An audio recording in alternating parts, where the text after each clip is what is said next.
ဒီနေ့ဆရာမလေးခွာညိုပန်းလေးတွေနဲ့ပန်းအိုးအလှလေးထိုးပြမယ်နော်အဲ့တော့ဒီရာသီမှာပေါ်တဲ့ခွာညိုပန်းလေးတွေလက်ဆောင်ရလို့ဆရာမအဲ့ဒါလေးကိုထိုးပြမယ်အဲ့တော့ခွာညိုပန်းလေးတွေပဲလက်ဆောင်ရတာဆိုတော့အရွက်ကပါမလာအောင်မပါလာတော့ဆရာမအိမ်မှာရှိတဲ့အရွက်စိမ်းလေးတွေနဲ့ဇွန်မင်ကအရွက်ကလေးတွေနဲ့ဆက်ပြီးထိုးမှာဒီပန်းရဲ့အလှလေးပိုးပေါ်ဖို့အတွက်ဒီဖော်တုံးကိုလည်းကွယ်ဖို့အတွက်အရွက်ကလေးတွေကိုသုံးပါနော်အဲ့တော့အရွက်ကလေးတွေအရင်စထိုးမယ်အဲ့တော့အညွန့်ငေါက်ကလေးတွေကအညွန့်ငေါက်ကလေးတွေတိုင်းတစ်ဖက်မှာထားလိုက်မယ်ညွန့်လေးတွေရောလှအောင်လို့နော်တစ်ဖက်မှာထည့်လိုက်တယ်ထည့်ပြီးတော့မှဖော်တုံးလေးကိုကွယ်အောင်ထိုးမယ်ချစ်စရာလေးနော်အညွန့်လေးတွေရောအဲ့တော့အညွန့်လေးတွေထည့်လိုက်တယ်အရင်အညွန့်ငေါက်ကလေးတွေထည့်လိုက်တယ်ပြီးရင်ရွက်စိမ်းလေးတွေထည့်မယ်ရွက်စိမ်းလေးတွေအရွက်ကလေးတွေကဖော်တုံးကိုကွယ်ပြီးတော့ပန်းအလှလေးပိုးပေါ်ဖို့အတွက်အသုံးပြုခြင်းဖြစ်ပါတယ်ရွက်စိမ်းလေးတွေနော်ပန်းလေးတွေရဲ့အလှလည်းပိုပြီးဆိုလက်သွားအောင်လို့နော်ပန်းလေးတွေလည်းပိုးပေါ်သွားအောင်နော်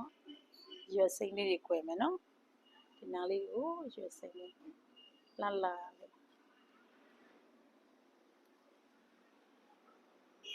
လေးထည့်မယ်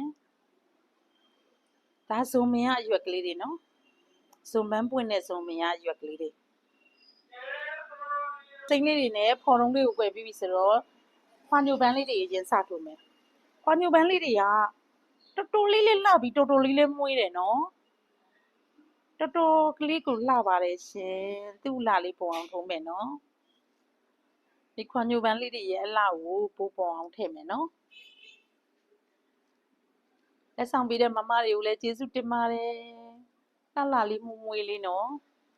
အရန်လှတော့အရန်မွေးတော့လေးပါခွာညိုပန်းလေးတွေပါရှင်ချစ်စရာလေးနော်အဲ့တော့ခွာညိုပန်းလေးတွေကဒီလိုလေးပါဒီလိုလှလေးပဲထည့်အောင်မယ်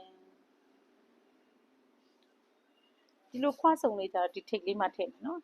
လေးထည့်နောက်ကလက်ကလေးနဲ့ထိန်းထားတယ်နော်ဖော်တုံးလေးကို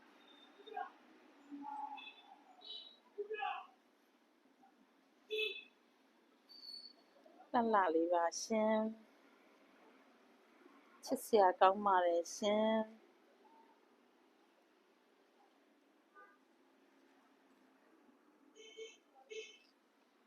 ကျေးဇူးတင်ပါတယ်ဒီလိုလှလေးပြင်ဆင်နိုင်ကြပါစေ